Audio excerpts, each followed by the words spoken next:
lot of experts out there in the media are telling you about this college football player and that college football player, how good he is, what his strengths and weaknesses are, where he should go in the NFL draft. Most of it's crap. Most of these guys don't really know. Do you really think the afternoon guy on your local sports talk show knows a damn thing about, University of Central Florida wide receiver Brashad Perryman? I mean, really, how many UCF games did that guy really watch? Any? My guess is no. But he's out there spitting out all this information, acting like he knows. He doesn't. He's just regurgitating what some of the smarter writers around the nation or the big network boys, guys like Mike Mayock, Mel Kiper, Todd McShay, are saying about the kid. Now, they watch a ton of film of these college kids. They spend the time, they talk to the scouts, they talk to the GMs. But really, even their knowledge is questionable. Yesterday, Peyton Manning out of Dove Valley made fun of the whole process. After practice, he said, quote, "I've seen every mock draft, and of course, Mel and Todd, they're always 100% right. I probably don't even have to watch. I know where everybody's going already."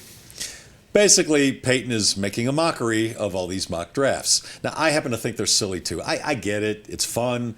But for me personally, it's kind of useless. I'm not going to sit here and lie to you and tell you the Broncos should take this guy or the Broncos should take that guy.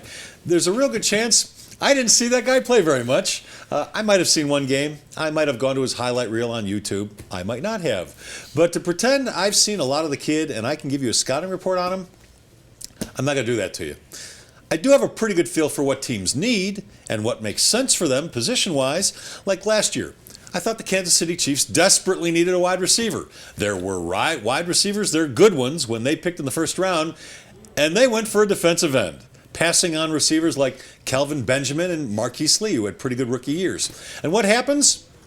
Not one Chiefs wide receiver caught a touchdown pass last year. And guess what they need again this year? Wide receivers. So that's the way I watch the draft. Will that guy who plays that position help that team? That's the way I watch. Most of these guys who tell you, that's a great pick, they don't really know.